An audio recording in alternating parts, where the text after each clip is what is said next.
ಮಳೆಗಾಲ ಆರಂಭ ಆಯ್ತಂದ್ರೆ ಕೊಡಗಿನಲ್ಲಿ ರಸ್ತೆ ಕುಸಿತ ಇಲ್ಲವೇ ಬೆಟ್ಟ ಕುಸಿತ ಅನ್ನೋದು ಕಳೆದ 4-5 ವರ್ಷಗಳಿಂದ ಸಾಮಾನ್ಯ ವಿಷಯ ಎಂಬಂತಾಗಿದೆ. ಅದರಲ್ಲೂ ಮೈಸೂರಿನಿಂದ ಮಡಿಕೇರಿ ಮೂಲಕ ಮಾಣಿವರೆಗೆ ಹಾದು ಹೋಗಿರೋ ರಾಷ್ಟ್ರೀಯ ಹೆದ್ದಾರಿಯಲ್ಲಿ ಮಡಿಕೇರಿಯಿಂದ ಸಂಪಾಜವರೆಗೆ ಪ್ರತಿ ವರ್ಷದ ಮಳೆಗಾಲದಲ್ಲಿ ಹೆದ್ದಾರಿ ಕುಸಿತ ಇಲ್ಲವೇ ಹೆದ್ದಾರಿ ಮೇಲೆ ಬೆಟ್ಟ ಕುಸಿಯುವುದು ಸಾಮಾನ್ಯವಾಗಿ ಹೋಗಿತ್ತು. ಇದರಿಂದಾಗಿ ಮಳೆಗಾಲದಲ್ಲಿ ರಾಷ್ಟ್ರೀಯ ಹೆದ್ದಾರಿ 275ರಲ್ಲಿ ಸಂಚಾರ ತೀವ್ರ ದುಸ್ತರವಾಗಿ ಬಿಡ್ತಾ ಇತ್ತು. ಮಡಿಕೇರಿಯಿಂದ ಸಂಪಾಜವರೆಗೆ 21 ಕಡೆಗಳಲ್ಲಿ ರಸ್ತೆ ಬದಿಗಳಲ್ಲಿ ಇರುವ ಗುಡ್ಡಗಳು ಕುಸಿಯುತ್ತಲೇ ಇದ್ದವು. ಇದನ್ನ ಮನಗಂಡ ಅಂದಿನ ರಾಷ್ಟ್ರೀಯ ಹೆದ್ದಾರಿ ಪ್ರಾಧಿಕಾರದ ಅಧಿಕಾರಿಗಳು ಎಲ್ಲೆಲ್ಲಿ ರಸ್ತೆ ಕುಸಿತ ಅಥವಾ ರಸ್ತೆ ಮೇಲೆ ಗುಡ್ಡ ಕುಸಿತಗಳು ನಡೆಯುತ್ತವೆಯೋ ಅಲ್ಲೆಲ್ಲ ಹೆದ್ದಾರಿಗೆ ತಡೆಗೋಡೆ ನಿರ್ಮಿಸುವುದಕ್ಕೆ ಯೋಜನೆಯನ್ನ ರೂಪಿಸಿ ಕೇಂದ್ರಕ್ಕೆ ವರದಿಯನ್ನ ಸಲ್ಲಿಸಿದ್ರು. ಇದೀಗ ಕೇಂದ್ರ ರಸ್ತೆ ಸಾರಿಗೆ ಮತ್ತು ಹೆದ್ದಾರಿ ಸಚಿವಾಲಯ 21 ಕಡೆಗಳಲ್ಲಿ ತಡೆಗೋಡೆಯಿಂದ ನಿರ್ಮಿಸುವುದಕ್ಕೆ ಅನುಮೋದನೆ ನೀಡಿದೆ. ಮಳೆಗಾಲದಲ್ಲಿ ಭೂಕುಸಿತದ ಅಪಾಯವಿರುವ 21 ಕಡೆಗಳಲ್ಲಿ ತಡೆಗೋಡೆ ನಿರ್ಮಿಸಬೇಕೆಂಬ ಎಂಜಿನಿಯರಿಂಗ್ ವಿಭಾಗದ ಕೋರಿಕೆಗೆ ಕೇಂದ್ರ ಸರ್ಕಾರ ಒಪ್ಪಿಗೆಯನ್ನ ಸೂಚಿಸಿದೆ. ಅಲ್ಲದೆ 94 ಕೋಟಿ ರೂಪಾಯಿ ಮೌಲ್ಯದ ಕಾಮಗಾರಿಗೆ ಅನುಮೋದನೆಯನ್ನ ನೀಡಿದೆ. ಈ ಸಂಬಂಧ ಈಗಾಗಲೇ ಟೆಂಡರ್ ಪ್ರಕ್ರಿಯೆ ಶುರುವಾಗಿದ್ದು ಟೆಂಡರ್ ಮುಗಿತಾ ಇದ್ದಂತೆ ಕಾಮಗಾರಿ ನಡೆಯಲಿದೆ. ನಿರೀಕ್ಷೆಯಂತೆ ಕಾಮಗಾರಿ ನಡೆದರೆ ಪ್ರತಿ ವರ್ಷದ ಮಳೆಗಾಲದಲ್ಲಿ ಮಡಿಕೇರಿಯಿಂದ ಮಂಗಳೂರು ಕಡೆಗಿನ ರಸ್ತೆ ಸಂಚಾರಕ್ಕೆ ಎದುರಾಗ್ತಾ ಇದ್ದ ಸಂಚಾಕಾರ ದೂರವಾಗಲಿದೆ. ಮಡಿಕೇರಿಯ ಸಂಪಿಗೆ ಕಟ್ಟೆಯಿಂದ ಶುರುವಾಗಿ ಕೆಲವು ಕಡೆಗಳಲ್ಲಿ ಕಿರಿದಾದ ಹೆದ್ದಾರಿಯನ್ನ ವಿಸ್ತರಣೆ ಮಾಡೋದು ಹಾಗೂ 21 ಕಡೆಗಳಲ್ಲಿ ತಡೆಗೋಡೆ ನಿರ್ಮಾಣವಾಗಲಿದೆ. ಇದು ಕೊಡಗಿನ ಜನತೆಗೆ, ಅದರಲ್ಲೂ ಮಡಿಕೇರಿಯಿಂದ ಸಂಪಾಜವರೆಗೆ ಇರುವ 16 ಗ್ರಾಮಗಳ ಸಾವಿರಾರು ಜನರಿಗೆ ತುಂಬಾ ಅನುಕೂಲ ಆಗಲಿದೆ.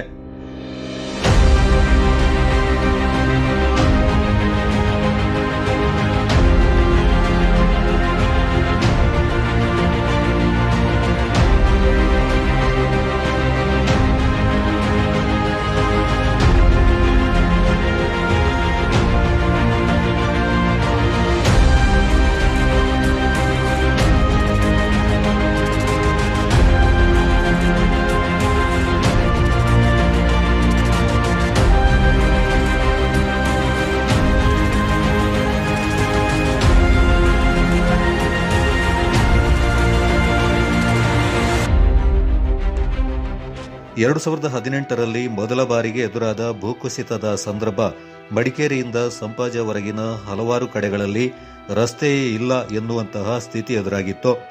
ಅದಾದ ಬಳಿಕವೂ ಪ್ರತಿ ವರ್ಷ ಹೆದ್ದಾರಿ ಕುಸಿಯೋದು ಮತ್ತು ಹೆದ್ದಾರಿ ಮೇಲೆ ಬೆಟ್ಟ ಕುಸಿಯುವುದು ಸರ್ವೇ ಸಾಮಾನ್ಯವಾಗಿ ಹೋಗಿತ್ತು.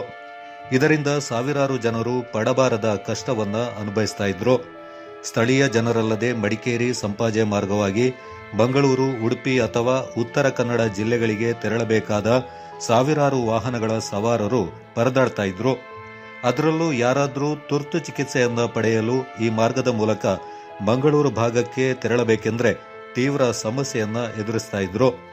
ಇದೀಗ ಹೆದ್ದಾರಿ ಕುಸಿಯೋ ಅಥವಾ ಹೆದ್ದಾರಿ ಮೇಲೆ ಬೆಟ್ಟ ಕುಸಿಯುವಂತಹ ಸ್ಥಳಗಳಲ್ಲಿ ತಡೆಗೋಡೆ ನಿರ್ಮಿಸಲು ಮುಂದಾಗಿರುವುದು ಒಳ್ಳೆಯ ವಿಚಾರ. ಆದಷ್ಟು ಶೀಘ್ರವೇ ಕಾಮಗಾರಿ ನಡೆಯಲಿ ಎಂದು ಆಗ್ರಹಿಸಿದ್ದಾರೆ.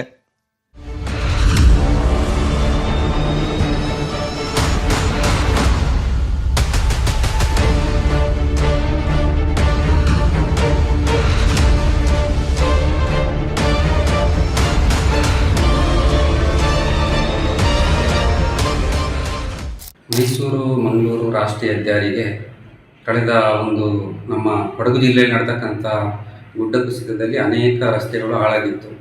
ಬಹುಶಃ ನಮಗೆ ಸಂಪಾಜೆ ಮತ್ತು ಮಡಿಕೇರಿಗೆ ಸಂಪರ್ಕ ಅನೇಕ ಬಾರಿ ಕಡಿತಗೊಂಡು ನಾವು ನೋಡಿದ್ದೇವೆ. ಆದರೆ ಈ ಬಾರಿ ನಮ್ಮ ಕೇಂದ್ರ ಸರ್ಕಾರ 94 ಕೋಟಿ ರು ಅನುದಾನವನ್ನು ಇವತ್ತು ತಡೆಗೋಡೆಗೆ ಮಾಡಿರ್ತಕ್ಕಂಥದ್ದು ನಮಗೆ ತುಂಬ ಸಂತೋಷದ ವಿಚಾರ. ಯಾಕೆಂದರೆ ಕೇಂದ್ರ ಸರ್ಕಾರ ರಾಷ್ಟ್ರೀಯ ಹೆದ್ದಾರಿಗಳಿಗೆ ಈ ಹಿಂದೆಯೂ ಕೂಡ ಅನೇಕ ಯೋಜನೆಗಳನ್ನು ಹಾಕಿತ್ತು, ರಾಷ್ಟ್ರೀಯ ದುರಸ್ತಿಗೆ ಒಳ್ಳೆ ಕೆಲಸ ಮಾಡಿತ್ತು. ಇದರಿಂದಾಗಿ ನಮಗೆ ಈ ಸರಿ ಸುಮಾರು 21 ಕಡೆಗಳಲ್ಲಿ ಇವತ್ತು ತಡೆಗೋಡೆಯನ್ನು ಮಾಡ್ತಕ್ಕಂಥದ್ದು ಒಳ್ಳೆಯ ವಿಚಾರ. ಯಾಕೆಂದರೆ ಅನೇಕ ಕಡೆ ನಮ್ಮ ಮಳೆಗಾಲದಲ್ಲಿ ಗೊತ್ತಿದೆ ನಿಮಗೆ, ಕೊಡಗು ಜಿಲ್ಲೆ ಒಂದು ರೀತಿಯ ಗುಡ್ಡಗಾಡು ಪ್ರದೇಶ. ಅದರಲ್ಲೂ ಸಂಪಾಜೆ ಮಡಿಕೇರಿಯಲ್ಲಿ ಆಗತಕ್ಕಂಥ ಗುಡ್ಡ ಕುಸಿತ ಆಗಿರುವ ಸಂದರ್ಭದಲ್ಲಿ ನಮಗೆ ಏನಾದರೂ ಆ್ಯಂಬುಲೆನ್ಸ್ ಅಥವಾ ತುರ್ತು ಇದಕ್ಕೆ ಹೋಗ್ಬೇಕಂತ ಹೇಳಿದ್ರೆ ಭಾರಿ ಕಷ್ಟ ಆಗ್ತಿತ್ತು. ಈ ತಡೆಗೋಡೆಯಿಂದ ಖಂಡಿತವಾಗಿ ಮುಂದಿನ ದಿನಗಳಲ್ಲಿ ಒಂದು ಒಳ್ಳೆಯ ಸಂಪರ್ಕ ಮಾಡುವಂಥ ರಸ್ತೆ ಆಗ್ತದೆ.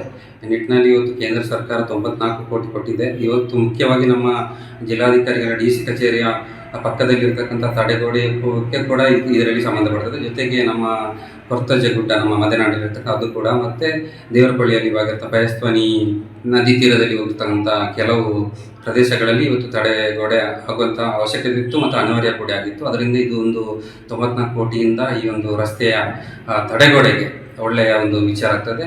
ಈ ಮುಂದೆ ನಿರಂತರವಾಗಿ ಸಂಪರ್ಕ ಒಳ್ಳೆಯದಾಗ್ತದೆ ಅಂತ ಹೇಳುವಂಥ ವಿಚಾರನ ಹೇಳ್ತಿದ್ದೇನೆ. ಇನ್ನು ಹೆದ್ದಾರಿಗೆ ತಡೆಗೋಡೆ ನಿರ್ಮಿಸಲು ಅನುಮೋದನೆ ದೊರೆತಿರುವುದು ಒಳ್ಳೆಯ ವಿಚಾರ. ಹಿಂದೆನೇ ಅಧಿಕಾರಿಗಳು ಈ ಕಾಮಗಾರಿಗೆ ಯೋಜನೆಯನ್ನ ರೂಪಿಸಿ ಕೇಂದ್ರಕ್ಕೆ ಕಳುಹಿಸಿದ್ರು. ಇದೀಗ ನಮ್ಮ ಸಂಸದರು ತಮ್ಮ ಪರಿಶ್ರಮದಿಂದ ಈ ಕಾಮಗಾರಿಗೆ ಅನುಮೋದನೆಯನ್ನ ಕೊಡಿಸಿರುವುದು ಒಳ್ಳೆಯ ವಿಚಾರ ಎಂದಿದ್ದಾರೆ. ಕ್ಯಾಮರಾಮನ್ ಚಿತನ್ ಕೌಂಡಿನ್ಯ ಜೊತೆ ಲೋಹಿತ್ ಮಾಗುಲು ಮನೆ, ಕೊಡಗು ಚಾನಲ್, ಮಡಿಕೇರಿ. ಕೊಡಗು ಜಿಲ್ಲೆ ನಮಗೆಲ್ಲರೂ ತಿಳಿದಿರುವಂತೆ ಸಾಕಷ್ಟು ಮಳೆಯಾಗುವಂಥ ಜಿಲ್ಲೆ. ಈಗ ಒಂದು 6-7 ವರ್ಷಗಳ ಹಿಂದೆ ಕೊಡಗು ಜಿಲ್ಲೆಯಲ್ಲಿ ಭಾರೀ ಮಳೆಯಿಂದ ಅತಿವೃಷ್ಟಿಯಾಗಿರುವಂಥದ್ದು, ಅದರ ಜೊತೆಯಲ್ಲಿ ಪ್ರಕೃತಿ ವಿಕೋಪ ಆಗಿರುವಂಥದ್ದು ತಮಗೆಲ್ಲರಿಗೆ ತಿಳಿದಿರುವಂಥ ವಿಚಾರ.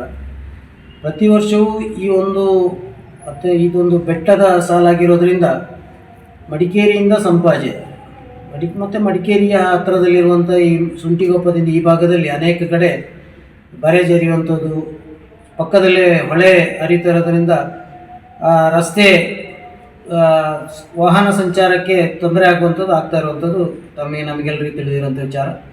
ಹಾಗೆ ಇದನ್ನು ಸರಿಪಡಿಸಬೇಕು ಅಂತ ಹೇಳೋ ದೃಷ್ಟಿಯಿಂದ ಈಗಾಗಲೇ ಕೇಂದ್ರ ಸರ್ಕಾರಕ್ಕೆ ಇಲ್ಲಿಯ ಇಂಜಿನಿಯರಿಂಗ್ ವಿಭಾಗದಿಂದ ಪ್ರಸ್ತಾವನೆ ಹೋದನ್ನು ನಮ್ಮ ಈ ಕ್ಷೇತ್ರದ ಸಂಸದರ ಪ್ರಯತ್ನದಿಂದ ಈಗ ಅದರ ತಡೆಗೋಡೆ ನಿರ್ಮಾಣಕ್ಕೆ ಸುಮಾರು 21 ಕಡೆಗಳಲ್ಲಿ ತಡೆಗೋಡೆ ನಿರ್ಮಾಣಕ್ಕೆ ಅನುಮೋದನೆ ಸಿಕ್ಕಿರುವಂಥದ್ದು ಒಂದು ಸಂತೋಷದ ವಿಚಾರ. ಯಾಕೆಂತ ಹೇಳಿದರೆ ತಡೆಗೋಡೆ ಮಾಡದಿದ್ದರೆ ಪ್ರತಿ ವರ್ಷ ಮಳೆಗಾಲದಲ್ಲಿ ಒಂದು ರೀತಿಯಲ್ಲಿ ಭಯದಲ್ಲಿ ಅಲ್ಲಿ ವಾಹನಗಳನ್ನು ಓಡಿಸುವಂಥ ಪರಿಸ್ಥಿತಿ ಮತ್ತು ಅಪಘಾತಗಳು ಆಗುವಂಥ ಪರಿಸ್ಥಿತಿ ಇದೆಲ್ಲ ನಾವು ನೋಡಿದ್ದೇವೆ.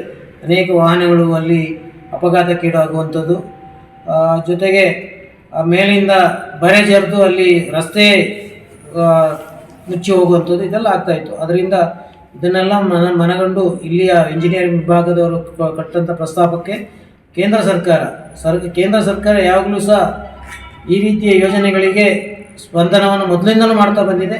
ಈ ಬಾರಿಯೂ ಅಷ್ಟೇ ತುರ್ತಾಗಿ ಇದಕ್ಕೆ ಸ್ಪಂದನ ಕೊಡುವ ದೃಷ್ಟಿಯಲ್ಲಿ ನಮ್ಮ ಈ ಭಾಗದ MP ಅವರು ಅವರ ಒಂದು ಪ್ರಯತ್ನದಿಂದ ಇದು ಯಶಸ್ವಿಯಾಗಿದೆ ಅಂತ ಹೇಳಲಿಕ್ಕೆ ಇಷ್ಟಪಡ್ತೇನೆ. ಈ ಒಂದು ಕೆಲಸ ಅತ್ಯಂತ ತುರ್ತಾಗಿ ಇಲ್ಲಿವರೆಗೆ ಆಗಬೇಕಿತ್ತು, ಆದರೂ ಸಹ ಈಗ ಇದಕ್ಕೆ ಕೈಗೆತ್ತಿಕೊಂಡಿರುವಂಥದ್ದು, ಅನುಮೋದನೆ ಸಿಕ್ಕಿರುವಂಥದ್ದು ಜಿಲ್ಲೆಯ ಜನತೆಯ ಪರವಾಗಿ ಕೇಂದ್ರ ಸರ್ಕಾರ ಕೆಲಸ ಮಾಡ್ತಿದೆ ಅಂತ ಹೇಳೋದಕ್ಕೆ ಒಂದು ನಿದರ್ಶನ ಆಗಿದೆ.